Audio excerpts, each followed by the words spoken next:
Hey guys, welcome back to the podcast. Today we have Ash, who is a great friend of ours and also a coworker. His role with the company is basically to field and facilitate the customer requests that come in from the retail stores. As you can imagine, that's a wild job. He's got some crazy stories, and I think it's going to be a really good conversation. We hope you guys enjoy. Thanks.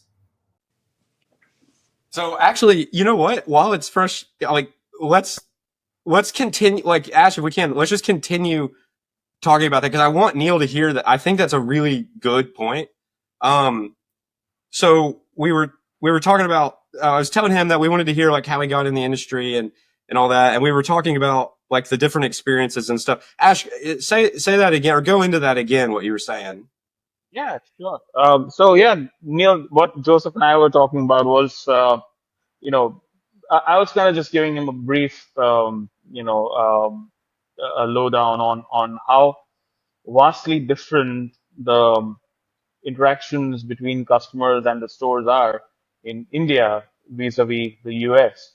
And I was telling Joseph that here in India, you would when you go to a jewelry store, and I'm not talking about the extreme top tier stores like the big dogs, but just what would be an equivalent of a mom and pop store.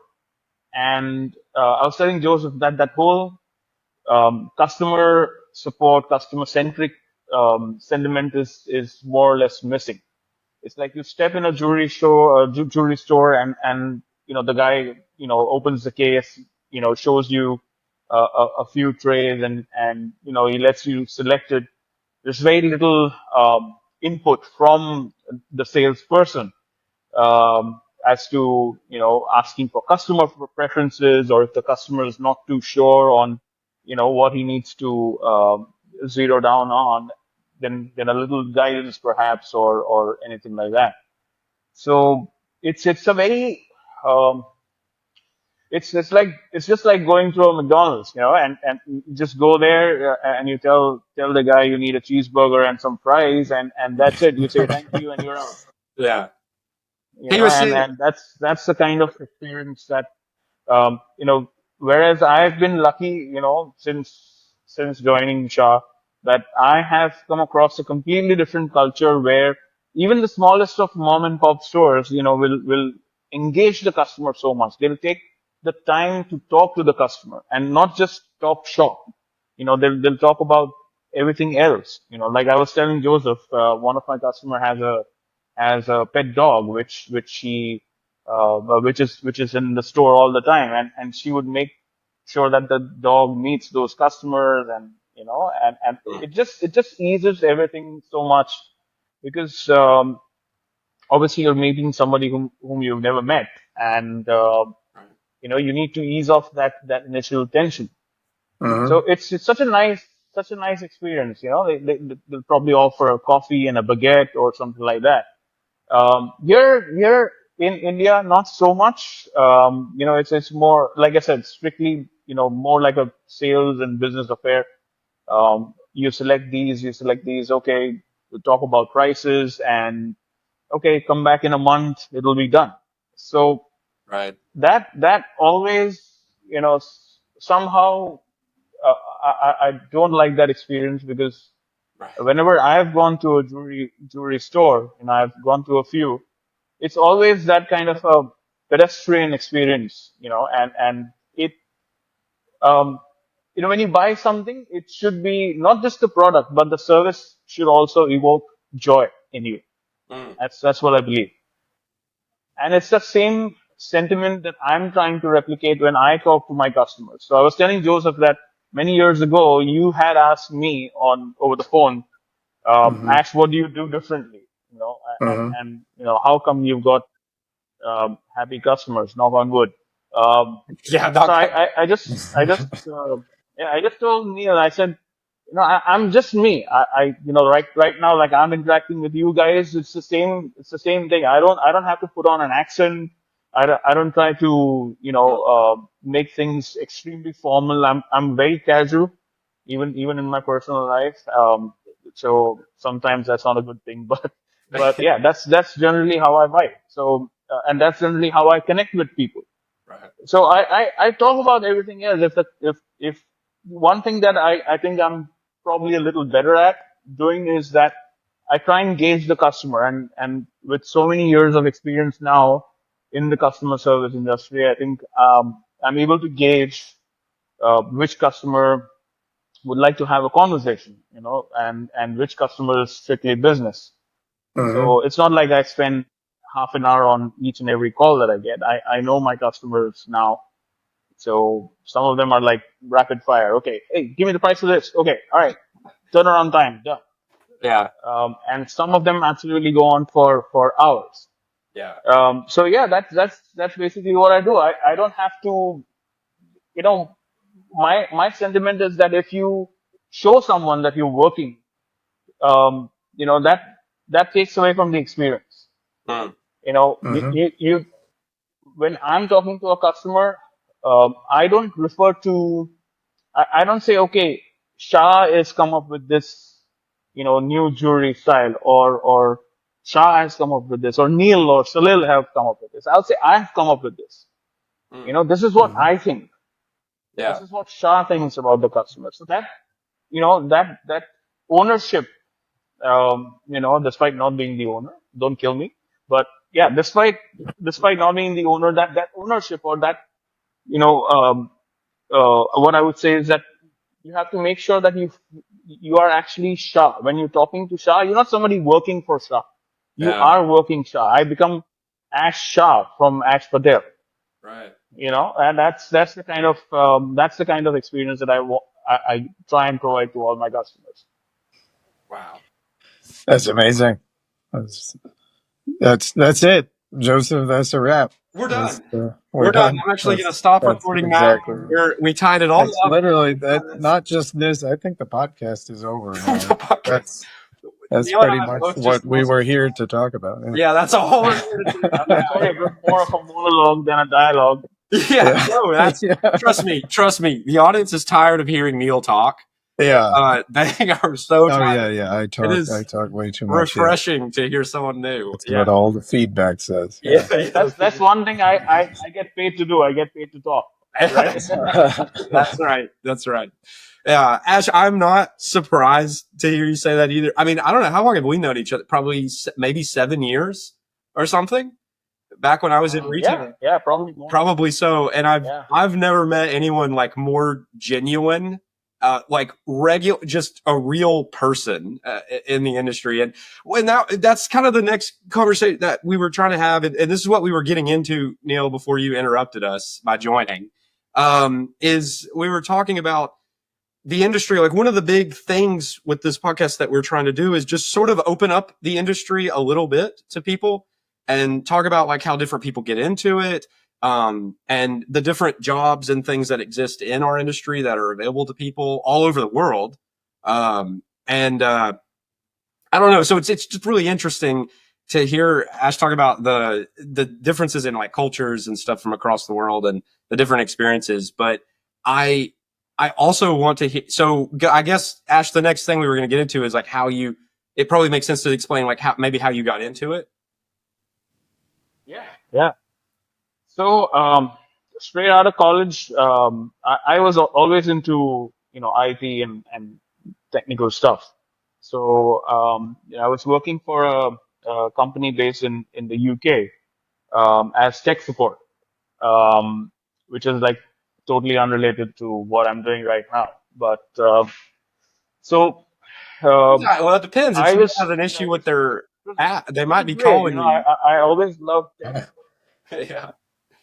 So, I was pretty happy, and until things started to change with the IT industry, and things started to get very monotonous, I think. And I'm basically not still water. I like to keep changing stuff, and I like changes. I'm not averse to changes. Yeah.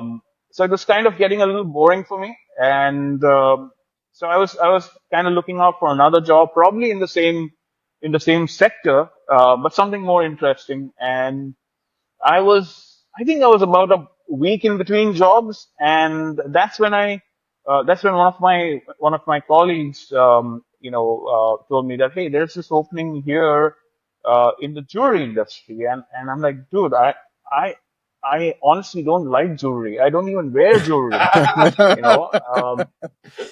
So Nice. Nice. and I was like, I mean, normally the outlook is that at least here in India is that to be in the jewelry industry and to do well, you have to have some knowledge, or you at least have to be, um, you know, uh, at least have some knowledge about jewelry, about what a earring is and what a ring is. And I didn't even know that at that there's an engagement ring and a band, for God's sake.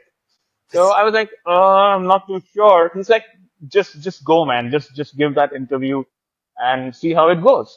And I spoke to Salil first, and I then spoke to Neil. And luckily, they liked my attitude and my conversational skills, I guess, and they said okay.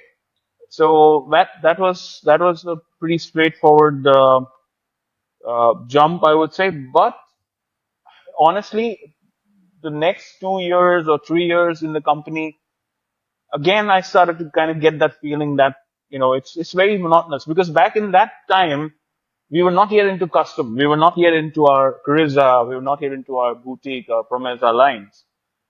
It was like majority of it was stock orders, and just customers calling you.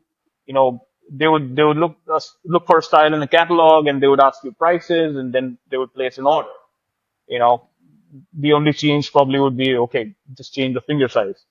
Um, and then you got orders, a ton of orders from all the shows, and then you would just manually sit and enter all those orders. Yeah. So it all started to kind of sound very, very boring to me, honestly speaking. And I don't think I've ever conveyed this to Neil or Salil, but He's taking I notes was right I now. was not too happy. Yeah, Not that, it's, all yeah, kinds not, of not that stuff I was coming looking out out here. for I wasn't looking out for a job or anything, but I said, that's just starting to go down the same line as my previous job.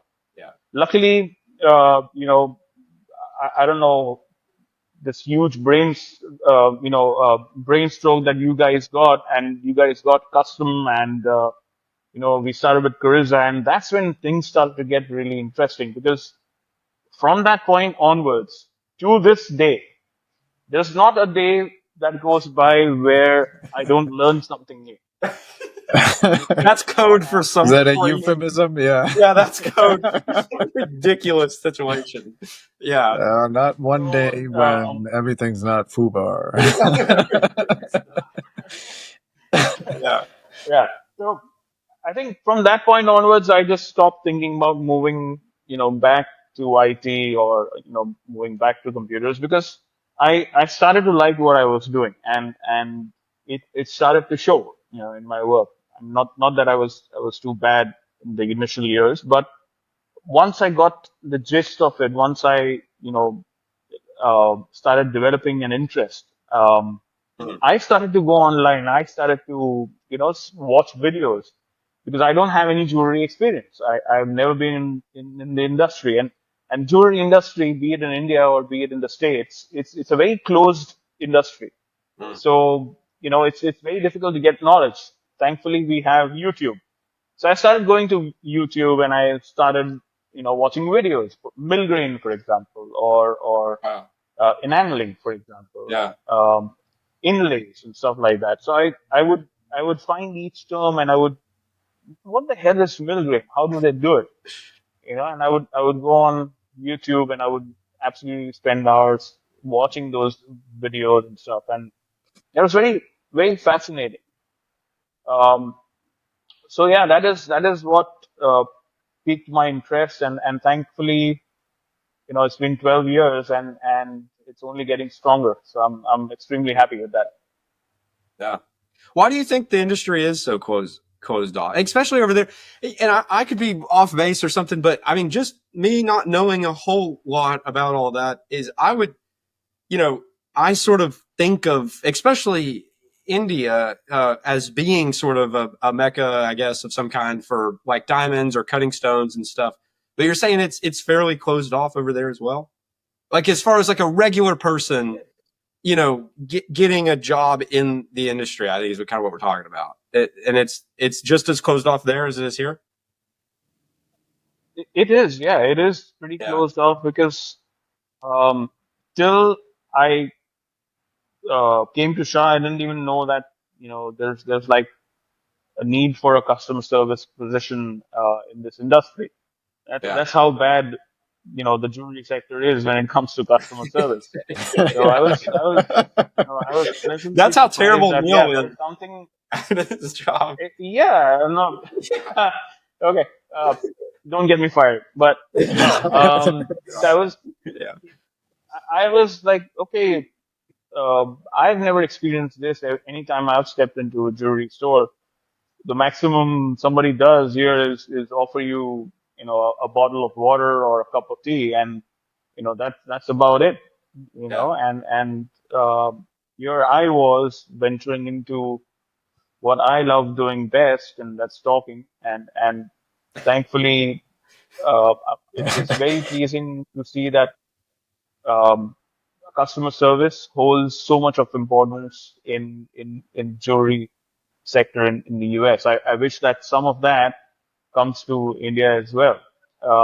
And it is closed off because um, if you if you were to talk to somebody in a jewelry store, if you talk to a salesperson and ask them, hey, what is the difference between 14 and 18K, or what's the difference between 18 and 22K?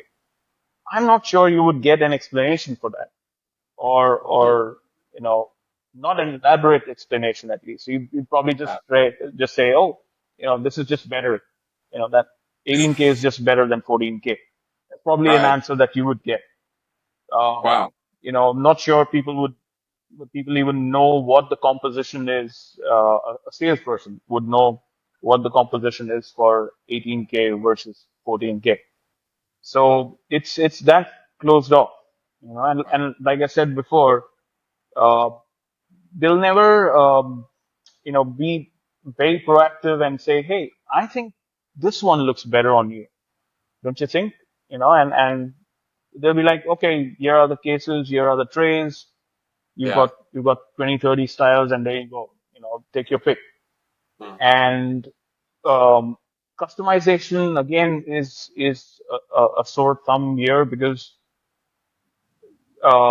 I mean, yes, there are stores that have now started to do custom, but nowhere close to what we have reached. I mean, we're up here. Mm.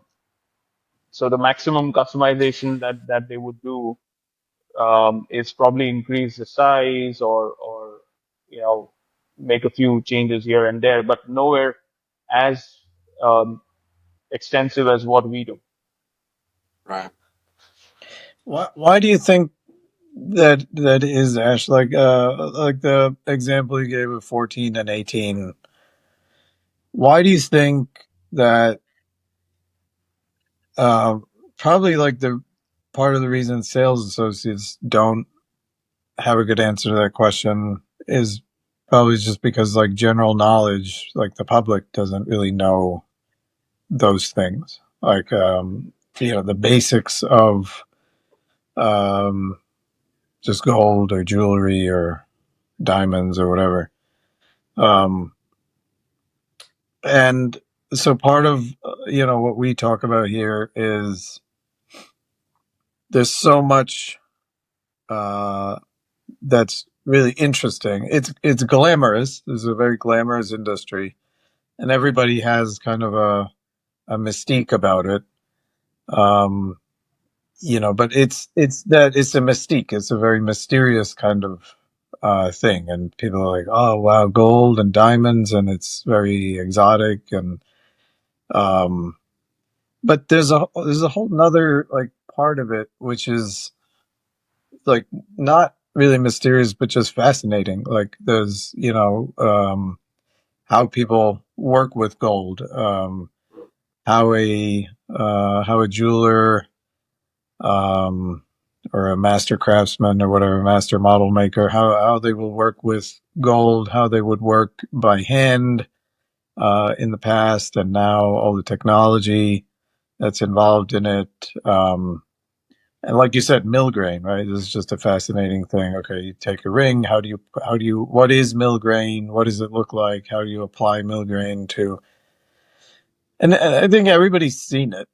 I'm sure everybody's seen it, but when you see it, you probably recognize it. Like, oh yeah, that's nice. I've seen that before.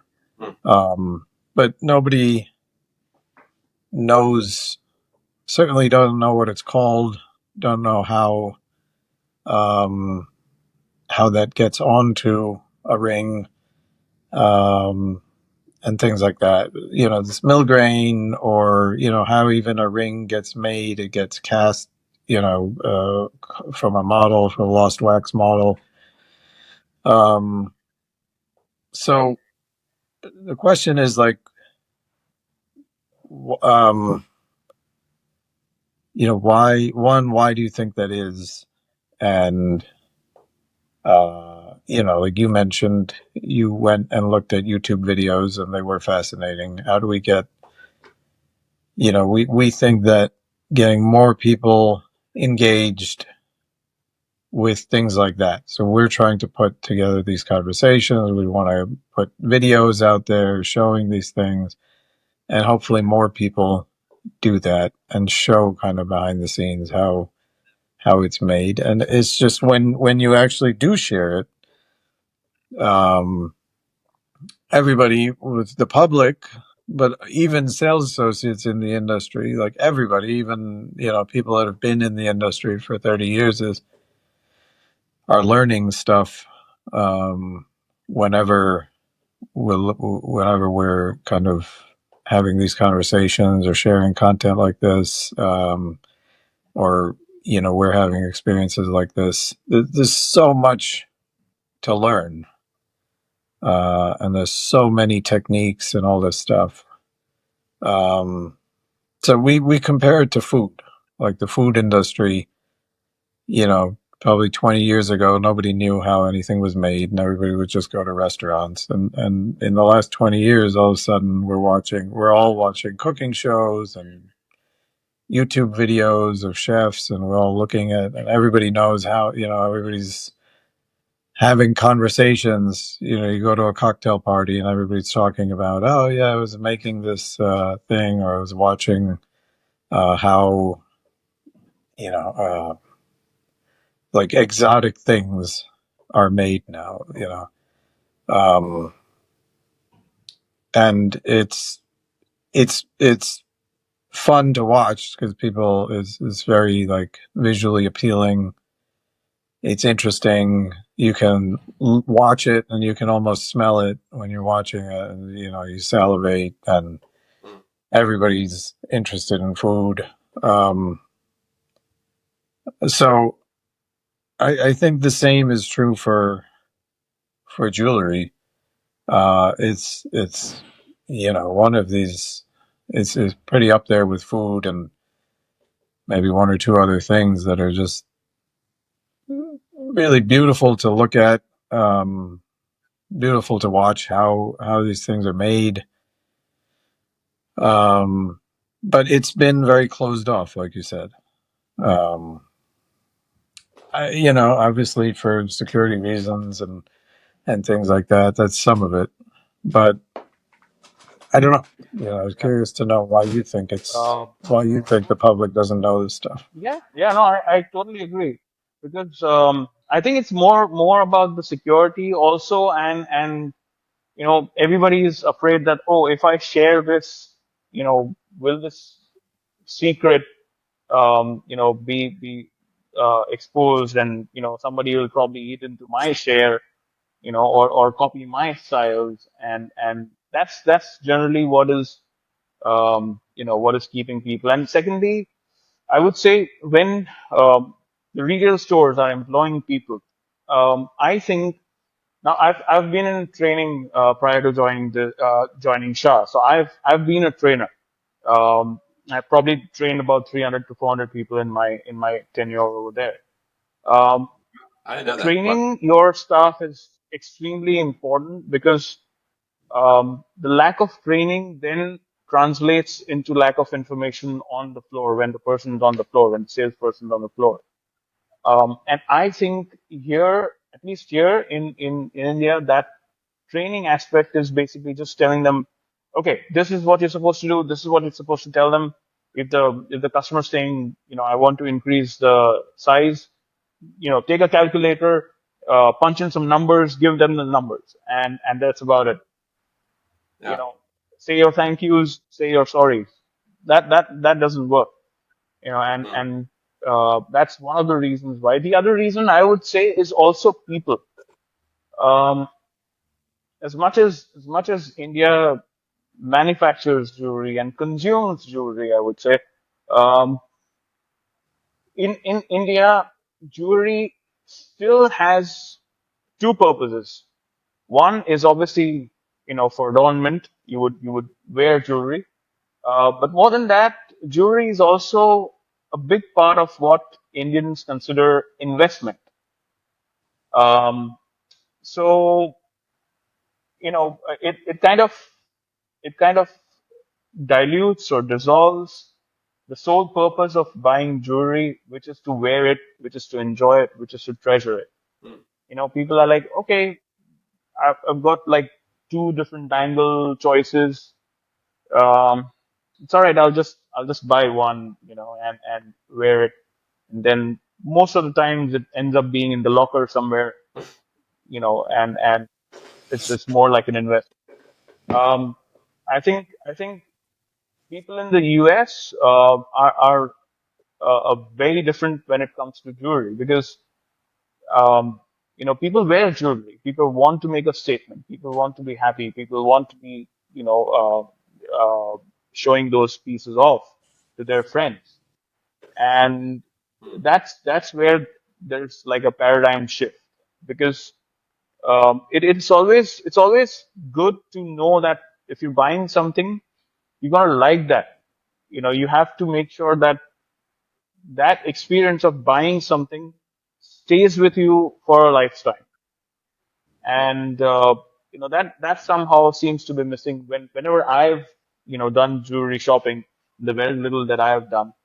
And coming back to your question about this being a closed industry, it's so closed in here that right now, if I were to take one of my friends to Carissa website and I would show them, say, a style in white gold, the immediate reaction that the guy will do, oh, this is platinum, right? And I say, no. So, oh, yeah, then it must be silver, right? And I'm like, no, this is Yeah. 14K white Yeah. gold. It's like, what do you mean by white gold? Yeah. I mean, colloquially, here in India, gold means yellow. So Yeah. everybody Yeah. is kind of stunned. Hey, what the heck is white gold? We've never heard of that. So all we know is Oh, that's silver, funny. gold, which is yellow, and platinum. So Yeah. that's how closed off it is. Wow. And again, coming back to the investment part of it that I was talking about, um, here in India, majorly what sells is 22 karat and 24 karat, even in terms of jewelry. People who want 24 karat jewelry. Wow. So, and manufacturers do it. They're like, yeah, okay, fine. But nobody cares to explain that, yes, gold is richer or richest at 24 carats, but it's also very soft. It's also very malleable Yeah. and What's it it's like having easily a destructible. piece of jewelry that's like 22 or 24 karat gold? I mean, what is that like having? I mean, is it just bit? I mean, can you bend it with your fingers or like, say you have like what do people normally have? You said a bangle or something? Like a Yeah. bracelet? Yeah, they would make bangles, they would make chains and stuff like that.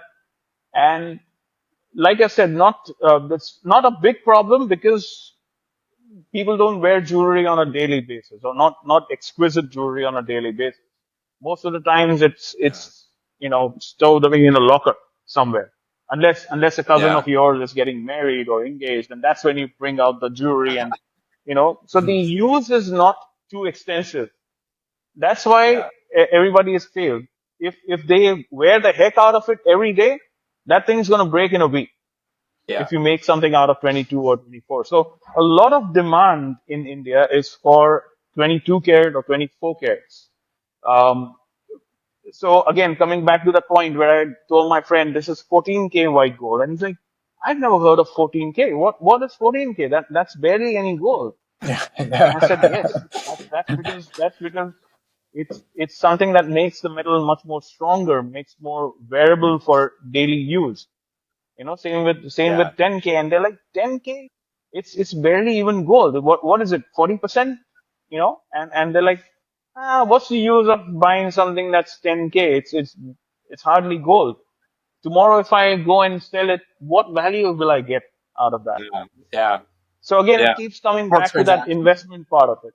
Right. Yeah, yeah. Oh, we had the So same. It's actually funny you say that that's a major about the 10 carat. We used to have that conversation whenever I worked in a retail store. We would have, obviously, over here, I think for me, and this is in the South. I mean, it could be different elsewhere or something, but guys, this is like a traditional bridal purchase, so that people are used to, so that, an engagement ring, a wedding band, and then a wedding band. If it's a guy and a girl, then the guy has this, usually a plain band or something. And I know alternative metals are pretty popular now, but whenever, especially guys would talk about their plain band, they would just be very like, what's the lowest price option I have available to me or whatever. And if someone wanted gold, it would usually be 10 carat, but no one knew. And it was always a funny conversation to kind of tell them that like it is less than half gold. Like it is, what is it for? Is it 48%? It's 10 parts out of 24. So is that 40? What is it? 42 and a half or something? It's 42. Yeah. Yeah. 42 and a half. Yeah. So, point. I don't know. And that kind of changes. You're right, Ash, that like when people find that out, it kind of changes they're like, oh, it almost sounds like a negative, but I mean, it is what it is. It's 10 parts out of 24, but people don't know that. And you tell them it's 40% gold or something, and they're like, oh, wow, I don't, it's like not even half or something. And the same thing about the white gold, Ash. Over here, like especially my friends and people my age, a lot of people my age are getting married and stuff. And I think people in their 20s over here, I mean, they just don't have a lot of experience, depending on how they grow up, with fine jewelry, golds and platinums and diamonds and gemstones and stuff. A lot of the stuff is like plated and silver and things growing up. And I get the same feedback as something's white. They don't know how to, the same thing. It's just gold if it's yellow. And so I have friends that are shopping for engagement rings or that are like fairly jewelry minded. They wear necklaces and rings and bracelets and things. And they'll look at something. I'll say, oh, look at this new thing I got. Like, check it out or whatever. And it'll be, oh, I like the white or what. They have no idea it's like white gold. And that's all. It's an interesting conversation to have about turning, gold, white gold, mixing the metals, and it's this kind of pale color. And then you have to rhodium plate it or whatever. It's literally a foreign language to most people. So anyway, I just wanted to take it is like that over here too, hilariously. Yeah. Yeah. And I guess what is that our fault? It's like the industry's fault for doing that to people. I mean, how Well, I think we just, yeah. Well, technical does it need to be? I mean, it's like, you have to explain, it's all these weird symbols and things, and it's like 10 out of 24 parts. It's like, it's percentages. And, yeah, that white gold. that's true. We had to That's mix true. that with a base metal, and it turns it this ugly pale, and then we coat it with this mysterious substance that's $8 trillion an ounce for some reason, and we have to apply it in like scientific beakers in the back room, and it magically kind of rubs off after 6 months, or it lasts forever. We don't know what to tell you. Like, I don't know. Like, I'm just saying, it's just really weird. If I was hearing that stuff, I would kind of, and then on the backside of that, people are telling me like, oh, we don't really know about these like lab growns and earth mines. They're like the same thing, but like we can tell with this device, but like you can't. I am kind of, I get it. I get why people would be like, what the hell's going on over there in that industry? I don't know. It is. It's weird. funny. There's still, I see articles about lab grown diamonds, and they still say the thing they write is you can't tell the difference with the naked eye, that what they said? Yeah, yeah. and it's you can't actually tell the difference with a loop either. Like you can't tell a difference with the eye. You have to have like a there's like a special testing machine It, to it could be a closed eye. You're still not telling. I mean, it yeah doesn't matter how naked the eye is. It's gonna. It technically yeah you can tell the difference. It's just not with the eye. Yeah, right, right. but So I don't know. Yeah. So I don't know. I mean, it sounds like it's similar in India, but I totally agree, Ash. It seems like I don't know if it's a cultural difference or if it's just more transactional, like what you're saying in their heads. But yeah. definitely, yeah. Go ahead, Neil. Yeah. So I was gonna dig into that a little bit. Is it cultural difference? Is it or what is that? And I want to bring up something else in that context. I've heard from numerous sources now that that you have a motorcycle situation. That's what Joseph called it, a motorcycle situation, and Is that what um, the terminology I used? that's what you said to me yesterday. And this we were debriefing about this, and you said Yes, yeah. we were going to talk about the It's motorcycle true. I'm situation. addicted. I'm sorry. It's literally. I can't believe we're wasting And time talking about the jewelry. What yeah, deal with the is motorcycle? this? But I don't know if I'm correct in this, but is there some kind of customization involved in that as well? A lot. Yeah, yeah. A lot. So Okay. I think the automobile customization industry is far more advanced than jewelry customization industry over Oh here. my god. So, Oh In my India. god. Okay. All but right. Yeah, I was gonna say, how are you doing all this Yeah. customization then? So tell us a little bit about that.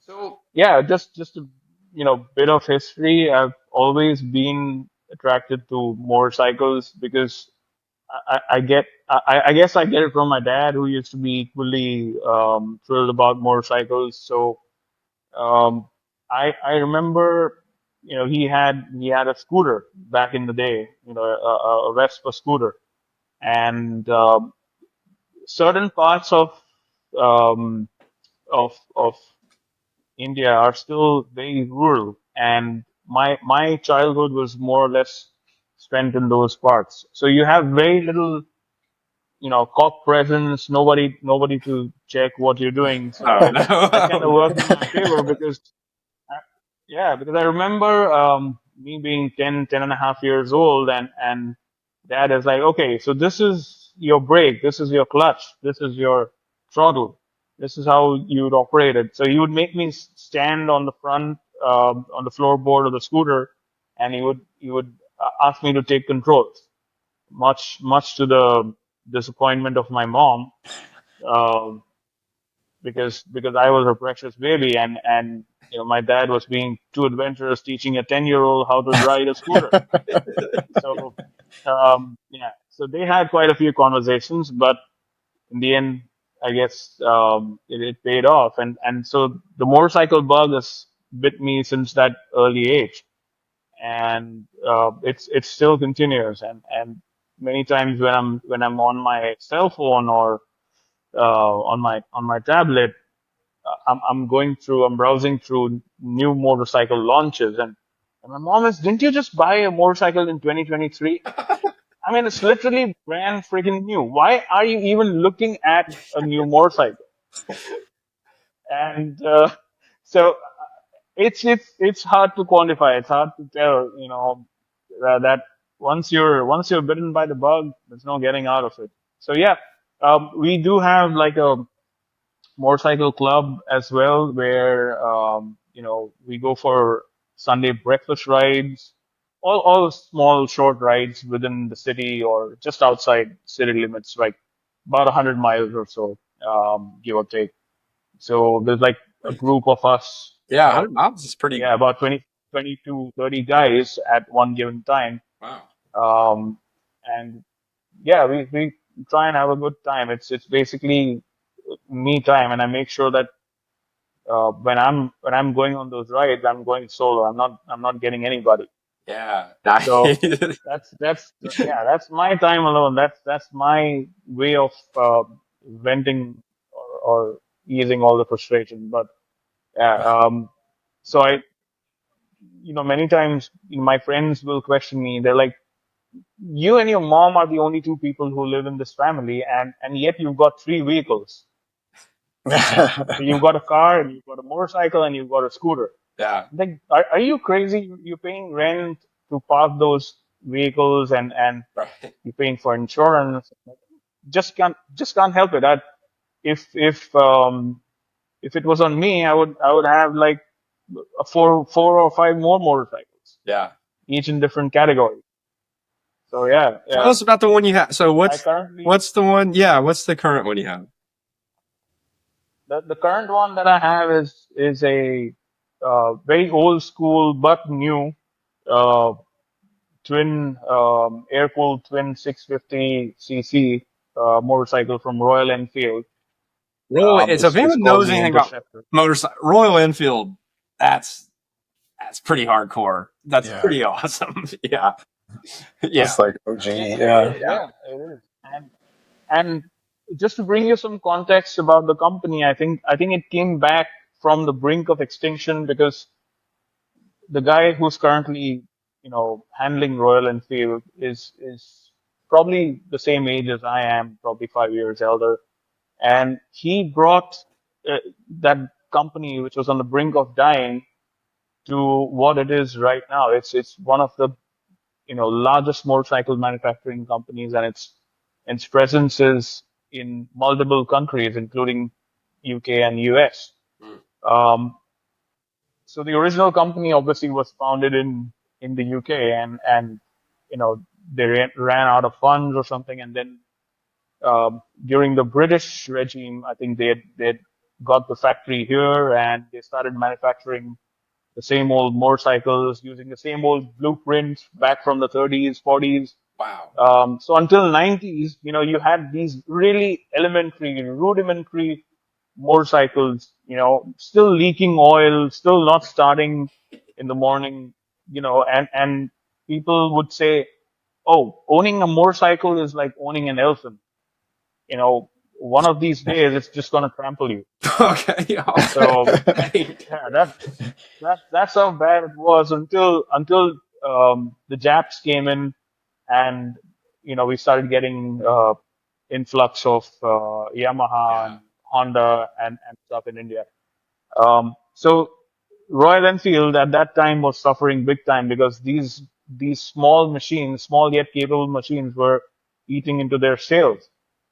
So that's when this guy who currently runs the company, he just turned it around. He listened to customer feedback, and customers would say, "Hey, you guys are you guys make vehicles in just two colors, red and black. What about making one in blue? What about making one in yellow?" It's kind of like how it started with Ford Model A. Yeah. Like Henry Ford would say, you can get it in any color but black.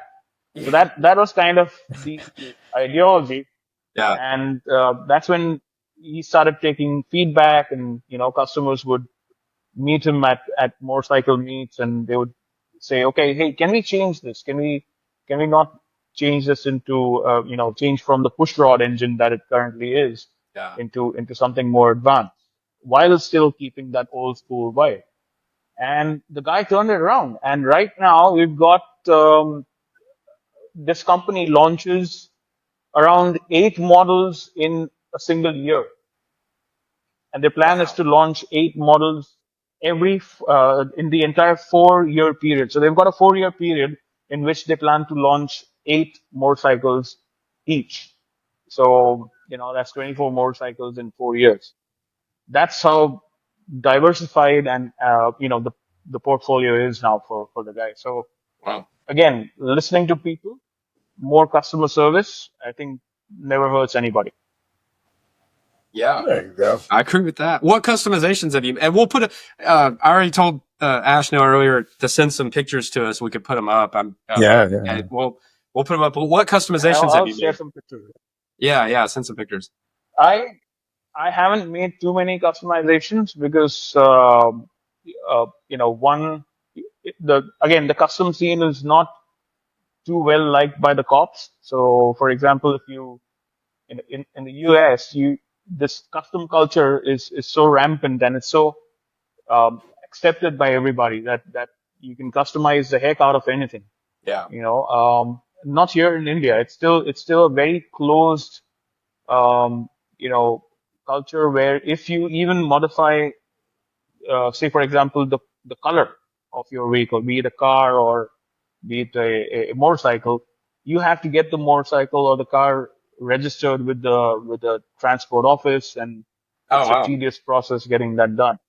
So a lot of cops, if they spot you, sporting any accessories, for example, even fog lamps or auxiliary lamps that you would attach to a motorcycle, those are liable for fines. Aftermarket exhausts, those are liable for fines. Wow. So yeah, so That's not very you don't fun. want to go to the wrong side of the law. So I've kept my motorcycle bone stock, except for Yeah. a couple of changes that are absolutely needed. But Yeah. yeah, if I had the free reign that people in the US get, I would have customized the heck out of it. Yeah, that's right. Yeah. Oh, that's good. Yeah. I don't know. I think you're supposed to, if you paint your car. I have some older cars and things, and I've had to get them registered and all that. And I think the mindset here is you sort of are supposed to do that. Like let them know if you change the color or whatever. Yeah, it's Yeah, on the it's on the yeah. registration, but Yeah. in Tennessee, I'm telling you what, where I am, I've never heard of anyone do it. I couldn't remotely. My dad painted a truck one time and had the wrong light. He's going to go to prison after this. Is like a terrible idea, but he had the wrong license plate on it. Painted truck. This is like a work truck, and I live in the middle of nowhere in Tennessee. And wrong. The tag on the truck was for like a Nissan Altima. And this was by accident, by the way. He didn't like purposefully do this, but because we have a bunch of car anyway.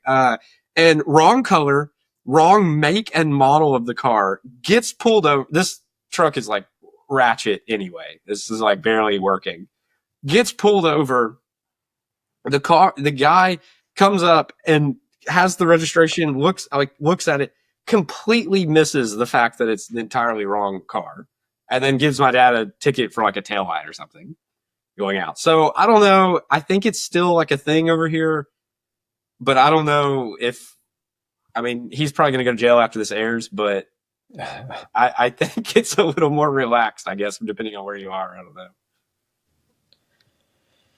Yeah, yeah. I guess it's a little more relaxed because and again, I wouldn't blame the authorities because a lot of though motorcycles and cars have been an integral part of India for many many years.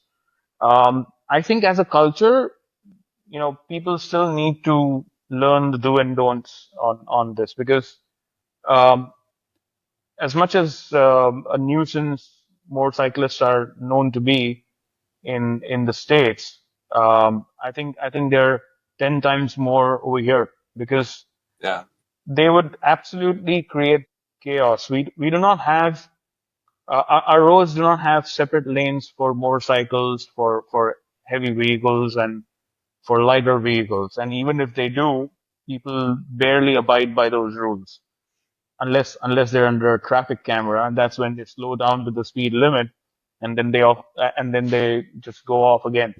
Um, so it's more to do with that as well. Motorcycling culture, I think, all over the world has a bad name associated to it because of it being attached to a few gang outfits or Hell's Angels in the U.S.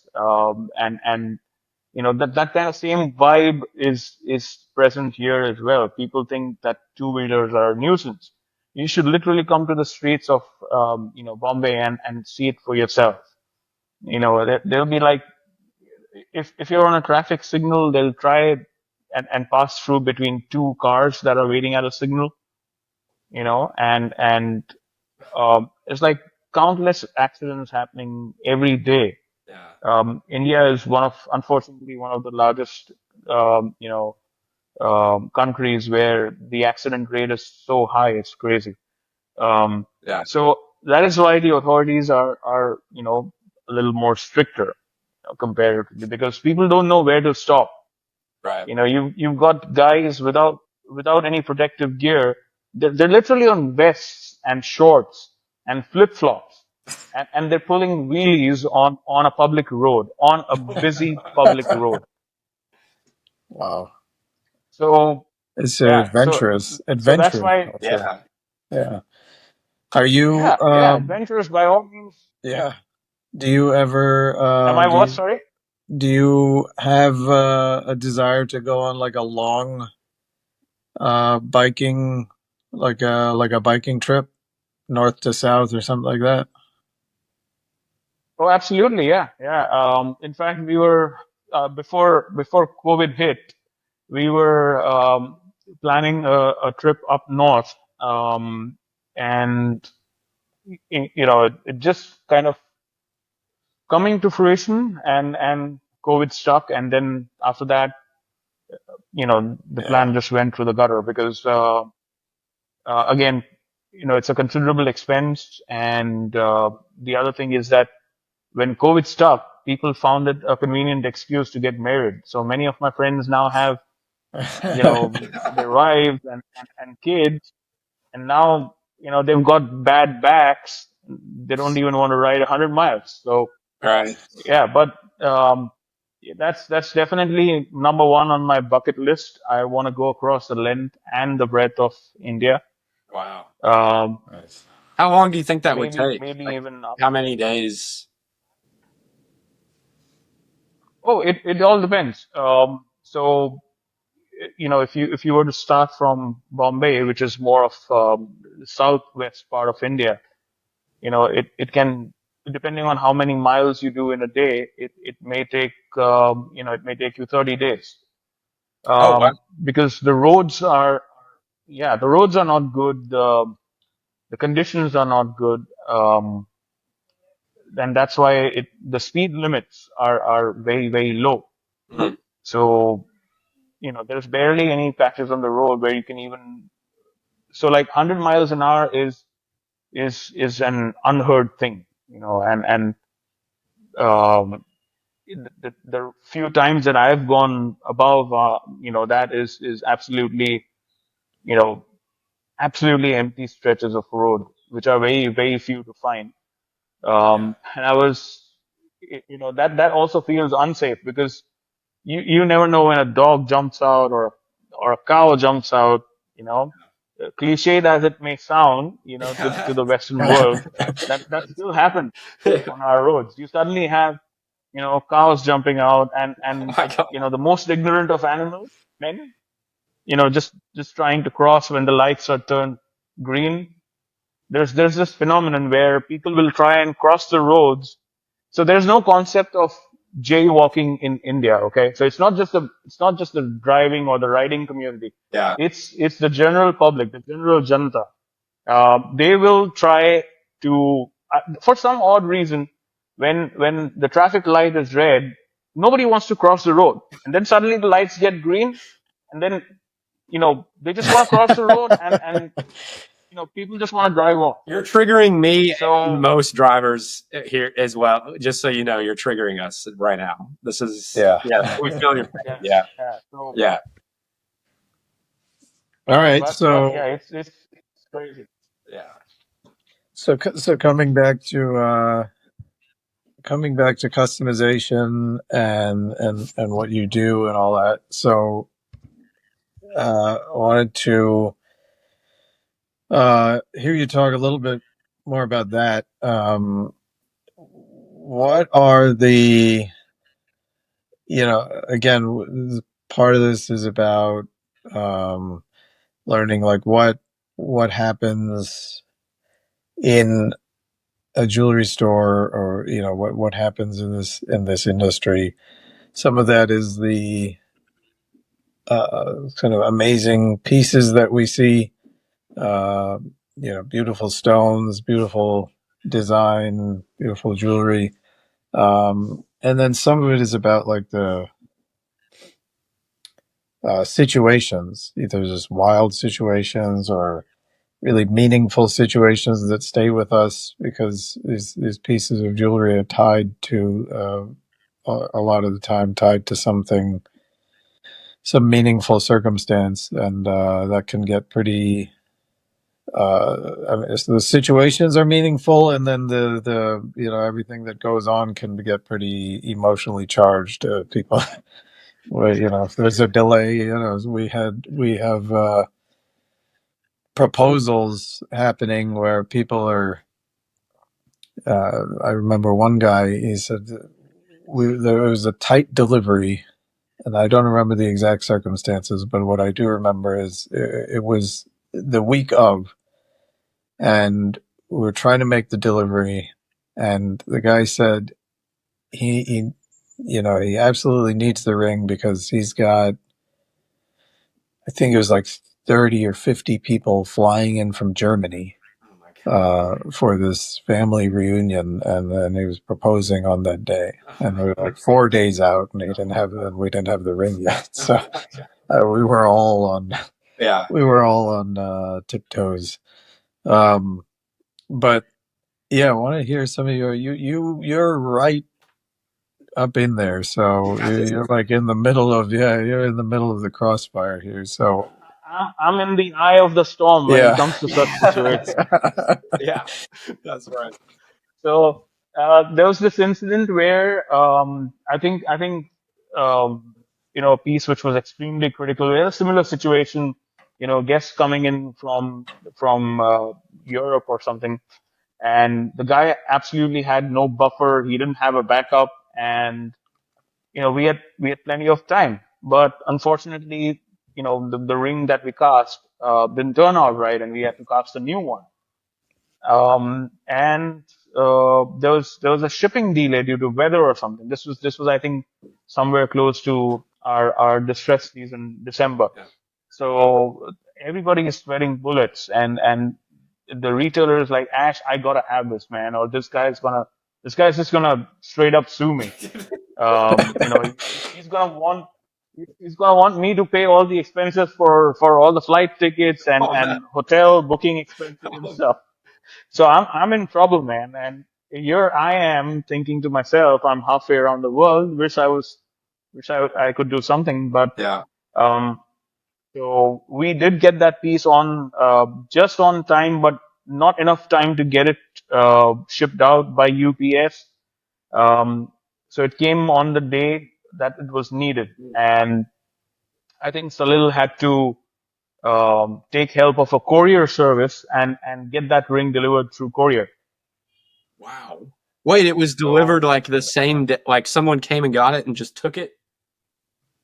yes, yes, and someone drove that ring to another state. Whoa. Oh my god. So Wow.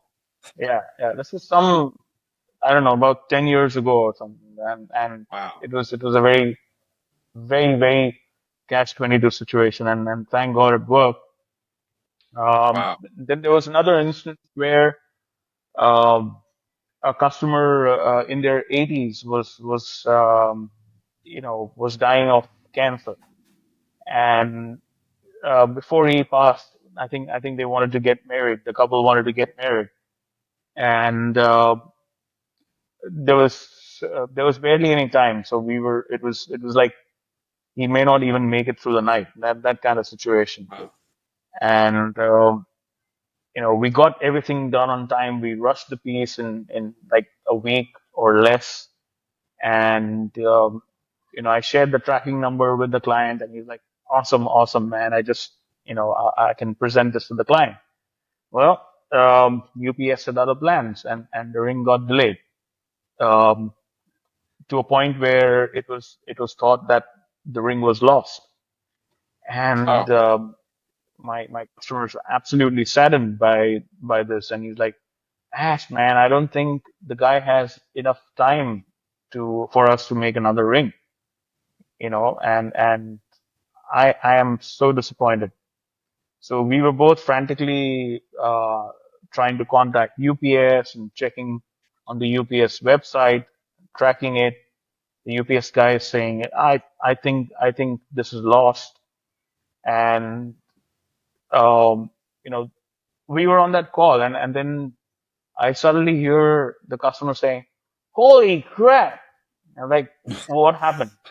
I thought the guy probably passed away and he got news of that. And he's like, "Ash, you're not gonna believe this. You know what? Who just walked in the door?" He's like, "UPS just walked in the door with the ring." Wow. And and it was such a sigh of relief for both of us, because we were able to make that thing happen. And from what I heard, I think the guy passed away very shortly after that, about 3 or 4 days after that. So, to be able to deliver, to be able to give that joy in times like these is what makes this job so interesting. Yeah. Wow. That's yeah. Those are probably the most powerful, most meaningful stories. Is when it's something like that. Is when you realize how much this means to people. Again, for when you're in manufacturing, sometimes you lose sight of that. But literally waiting for the ring to get married. It means the world to people. It's the meaning of life in a situation like that. For two people to get married is the most meaningful thing for them, and we're so kind of integrated into that. It's powerful to be part of that. Yeah, yeah, and I think at all times we need to keep in mind that you know you're not in an industry where the customer can say, oh, we got a long queue in McDonald's, let's just go to Burger King or to Taco Bell. Yeah, The customer doesn't have an option here. He does not have an option. He's on a timeline, and Yeah. it's something that cannot wait. So we need to be extremely mindful when it comes to handling customers, because uh, and it's human tendency that in the flow of things, you start thinking, I- it's just a part of my job. Okay, so what? One ring didn't make it on time. It might be one out of 100 rings that you sell in a day, but for that customer, it's that one ring. For that customer, it's the ring. It's the thing that matters. So we have to be on the same plane as the customer. And many a times I've been told, okay, don't get too emotional. Okay, it's something we tried and it didn't happen. It's okay. And I'm always like, no, it's not okay, because I understand, what the customer feels, and uh, the dynamic of our industry is such that, you know, there's no many a times there are no second chances. So yeah, so I think that's why it's very important that we understand that we're not just selling products, we're selling emotions, we're selling bonds for life, and that's what keeps making customers want to come back to us.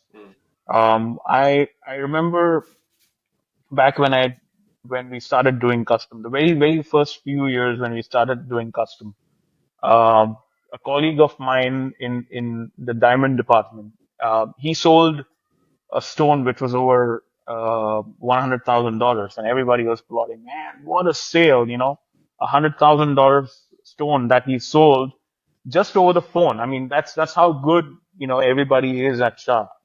We literally just talk to the customers, and customers will take our word for it. Paul has done that for so many years. He's sold stones that we don't get to see jewelry. We don't get to see stones. We're in front of a computer. We're in front of a phone. And yet to have that much ability, that much confidence, to sell something that's so expensive is so incredible.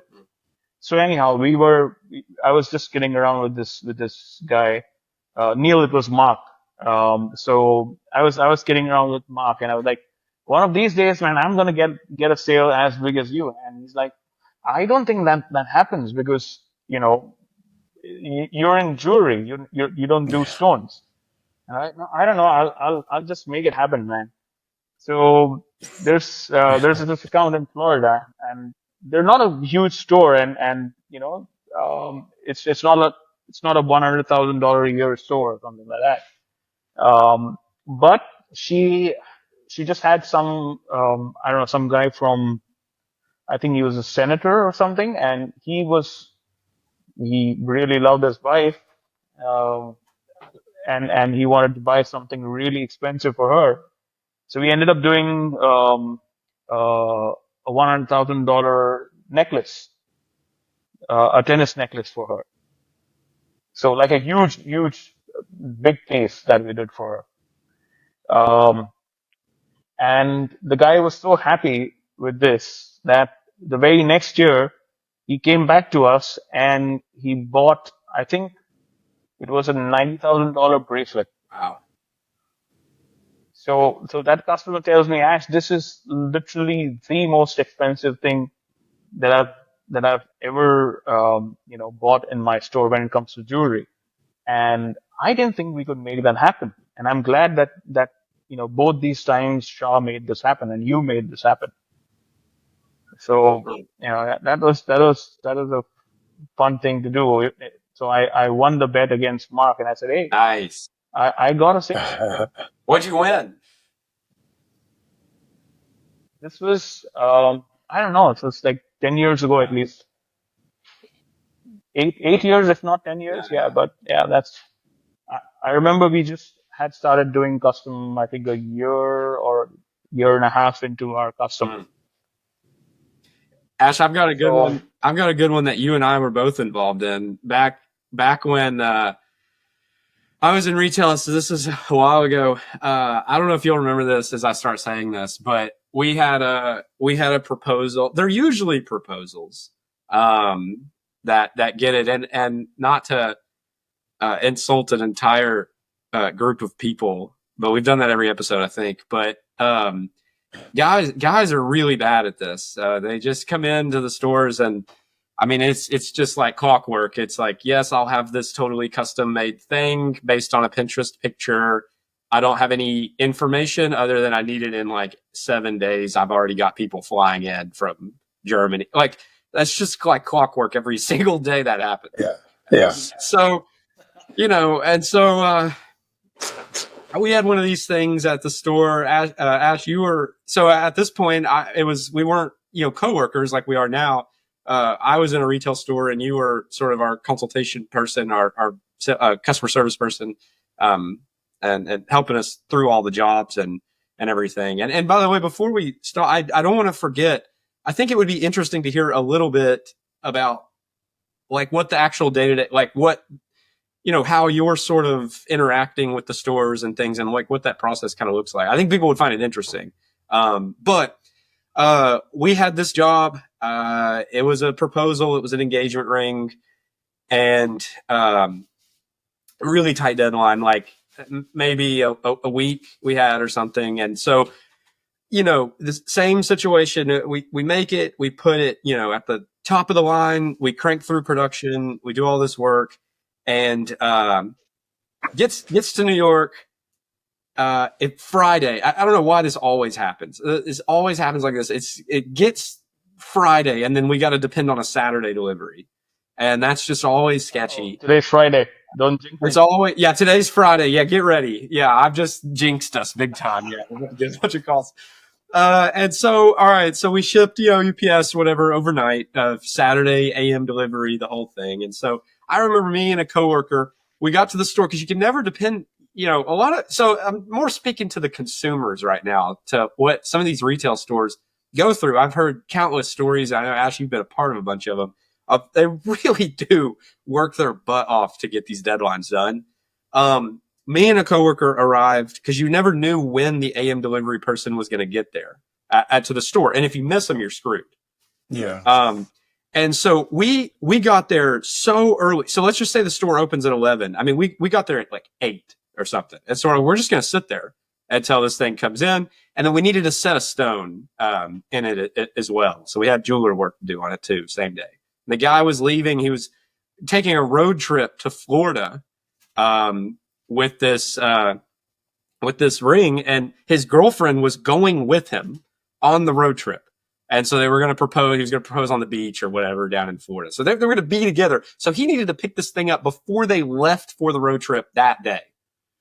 So we get there at like 8 a.m. and guess what we find on the front door? The most dreaded thing you can see as someone pulling up to the jewelry store, that little "You missed us" sticker on the door from UPS. We'll try again next business day. And that doesn't work. So, a lot of the jewelry stores, if they're used to doing a lot of bridal and stuff, and they've been doing it for a little while, they'll have the UPS guys like cell phone number for their delivery driver, because this won't be the first rodeo. So we called and no answer or whatever. So me and my coworker split up, started driving through town, just away. We went the opposite direction and just started going up and down the streets looking for the UPS truck. So we find the UPS truck at another business, and the coworker does. ID begs the driver, like, please, you don't understand. Like, this is a proposal. It's happening in 3 hours. I have to have this package. And begs, shows ID, business card, the whole deal. Somehow they release the package. He gives her the package. And so we bring it back to the store, and the stone, I don't know, it was like a tough thing fitting. Ash, I'm sure we had talked like a bunch about this. It was this whole thing. You were super involved in the process, so we had to obviously rush it in like 3 days. We get it done. The guy runs out of time. He has to leave. He's like, I can't push this off anymore. I've already lied to my girlfriend like 8 times. And so they start driving. So I'm like, dude, we just got it done. Meet me at the gas station. I knew he was coming from town like next to us or whatever. So I knew what interstate he was going to have to drive on to go towards Florida. And so we met at a gas station, like off of an exit, like on their way to this thing. And we met like inside in the snack aisle. And I had to deliver this ring or whatever. So Ash, I don't know if you remember that, but you and I both dealt with that one. It was a few years ago, but wow, that's like a shady deal going down in the snack aisle. Dude, like a total drug deal in the snack aisle. Yeah, yeah. So. As much as I would like to say I'm extremely happy working in Shah, I do blame one thing, on Shah, and that's the loss of my hair. and it's because of situations like these that I'm semi bald now. Yeah. But it was. I mean, those are the times where we show how much above and beyond we go over to Call of Duty, and there have been so many times where a customer has reached out after hours, and I've shut down my computer and I've shut down my phone, and I get a text from one of the sales reps. He's like, "Oh, we got to make this sale, man. Can I get a price?" Yeah.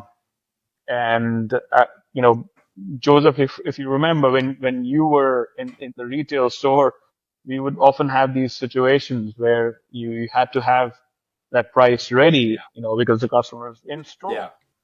So, I or you, we could have said, "Oh, it's after business hours, we're closed," but that's not who we are, and we do this voluntarily, which is something that I want to candidly, confess right now, is that when it comes to being bosses, not because I'm talking to the boss right now, but this comes from the heart. I truly mean that, is that the best thing that Neil and Sohail do is to not hover around each of their employees. Not trying to micromanage. They have that much trust in each of their employees, and it's not because I'm 12 years in the company or Paul is 20 years in the company.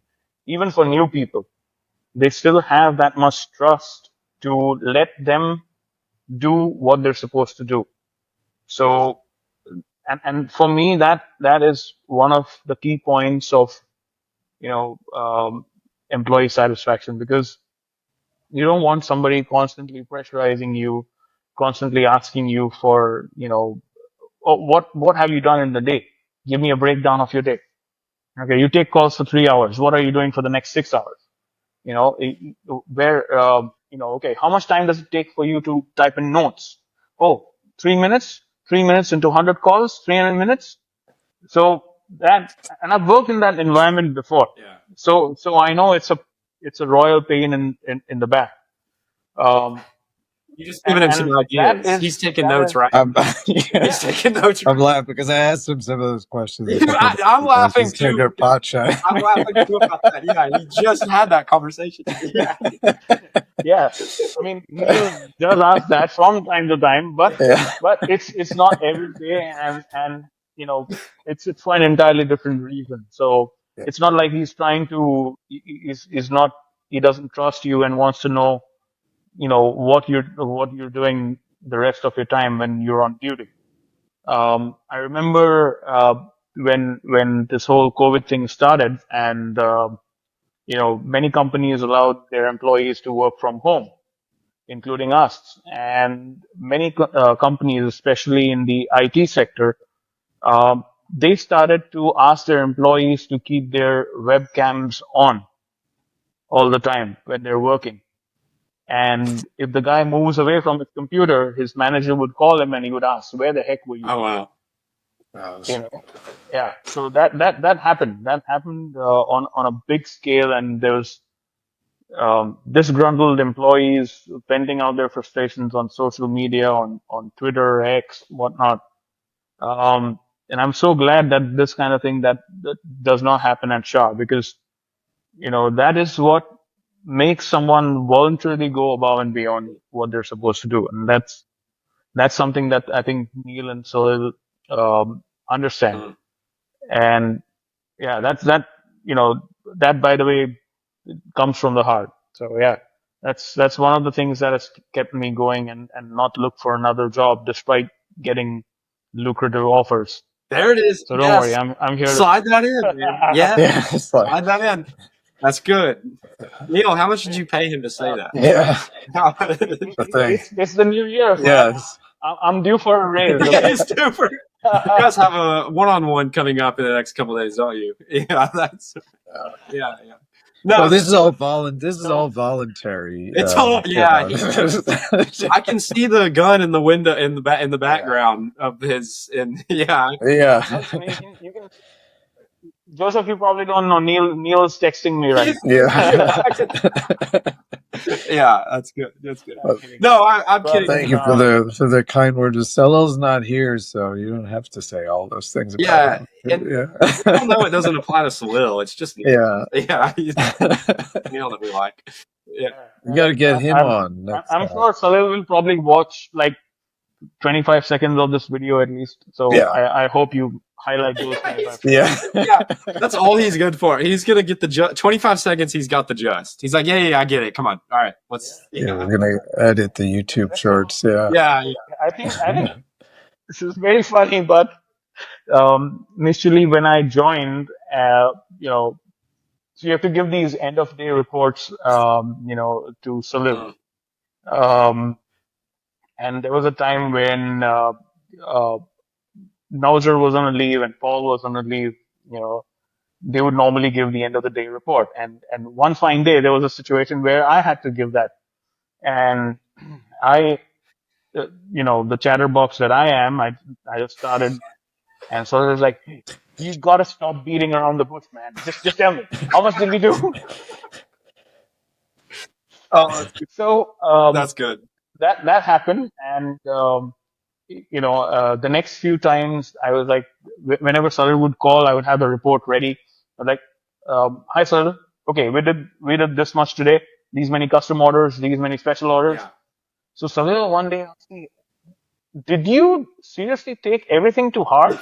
Then I told you don't beat around the bush. Now you don't talk anymore. And he was like, I don't want you to be so brief, so concise. Yeah. So Oh, that's it was funny. funny. So now, yeah, now thankfully I keep my conversations curtailed, and I think Salil has developed a little more patience. I'm Ash. If it helps, I'm breaking him down day by day as well. So every time I call, I occasionally have to call him. Again, Neil's way easier, so I usually call him if I need something. But Oh, dear. Is that why you yeah, just talked my ear off? that's Oh yeah, man, that's right. Yeah, I gotta change that. yeah, that's correct. So, but sometimes I have to call him if Neil doesn't answer or something. And I'll call him and he'll be like, yeah, what's going on? And I'll dive into the whole history of something. I mean, this will be something like I'll literally I'll be like, hey, I think we need to give like $100 credit on something because we did whatever, something basic. And I'll dive into like the 45-minute backstory on this. And if Salil, it's like his worst nightmare.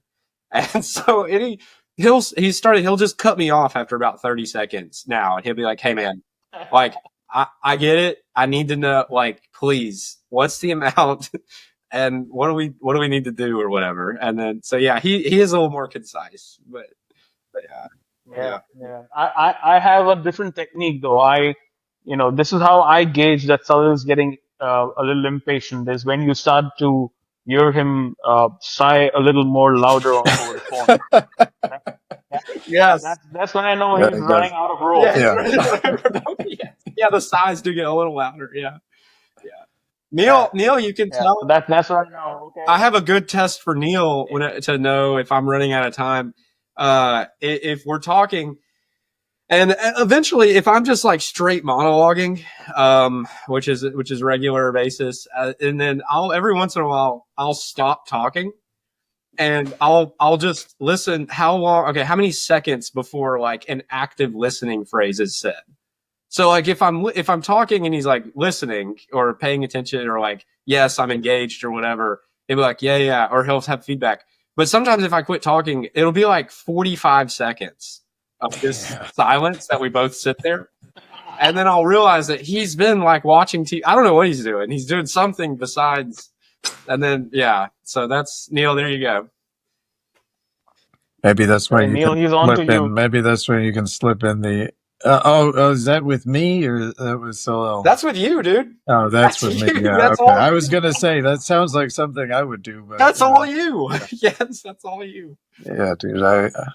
Stella will cut you off. I'll just put you on the side. Yeah, yeah. So he'll cut you off. Neil puts the phone down and walks away, and then comes back like 45 minutes later if you're still talking. Yeah, Dude, if you want to talk, who am I to stop you? that's right. Yeah, fair enough. I guess. Yeah, fair enough. So, yeah. Oh, that's funny. I listen. I hear. I process all of it. No, I'm kidding. I'm totally. Uh, I guess. Yeah, yeah. That's pretty good. but not really. Yeah. Yeah.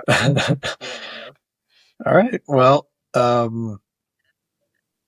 guys, I think this has been good. Probably, I think Ash, you said you need to kind of get back. We've taken up some of your time. I'm sure you're blowing up there, but Yeah, thanks for yeah, hanging out actually, with us. but I do need to circle back to what Joseph was kind of asking me about is what I do Oh yeah, please. on Yeah, a yeah, day-to-day basis. yeah.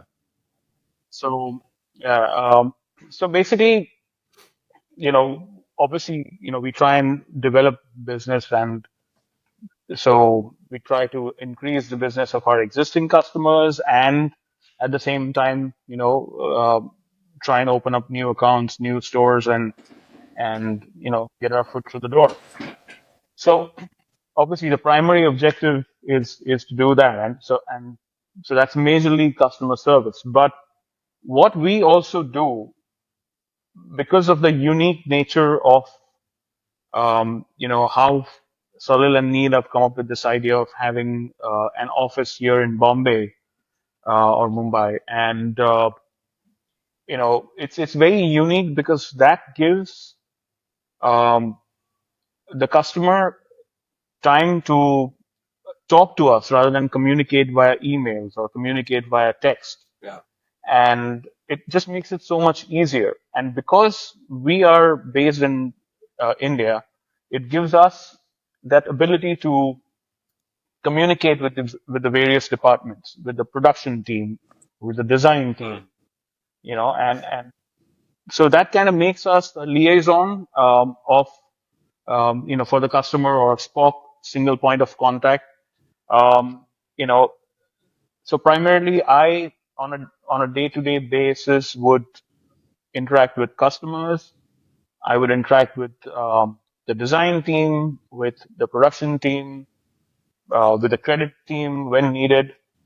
So as much as possible, we try and make sure that we are the ones, we are the pivots.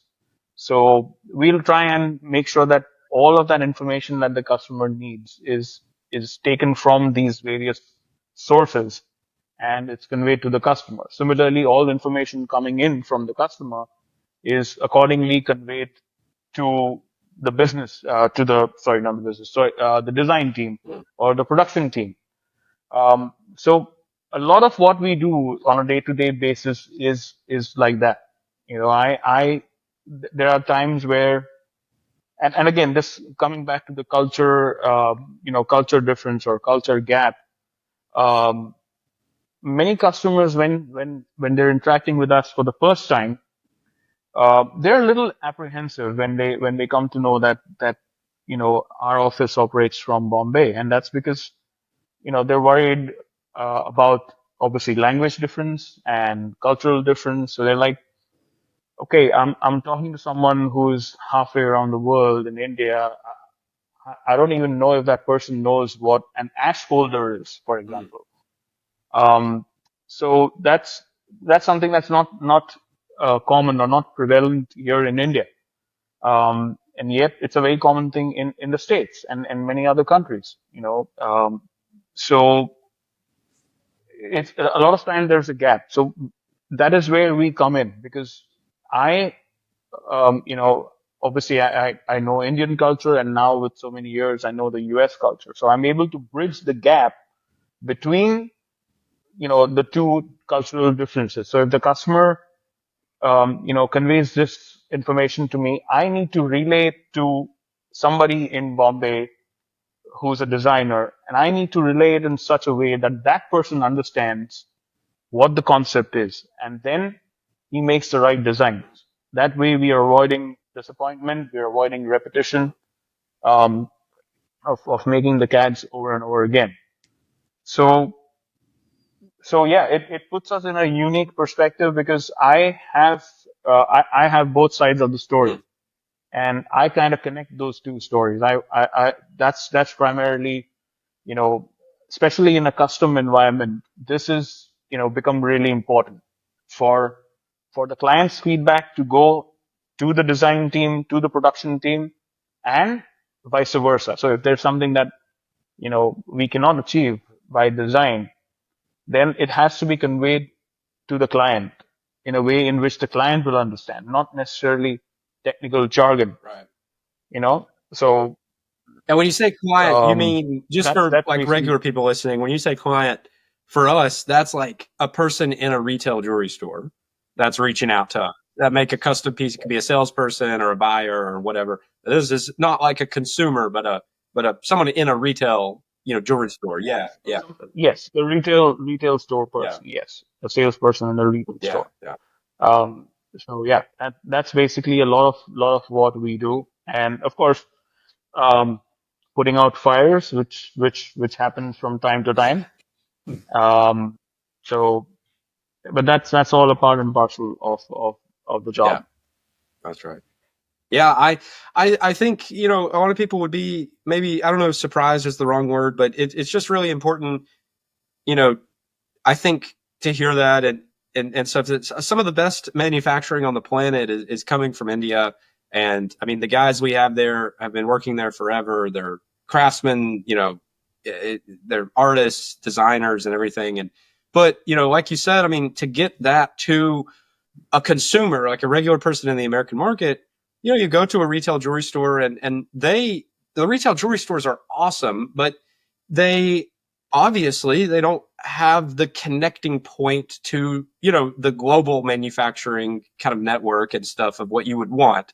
And that's where you're coming in. Like you said, you're kind of bridging the gap and stuff. And so that's, it's impressive. I think it's crazy. I mean, so at any given day, I guess what I'm trying to say, any given day, I mean, hundreds of the most important things in people's lives, engagement rings, anniversary things being made, these crazy deadlines and extremely high value projects.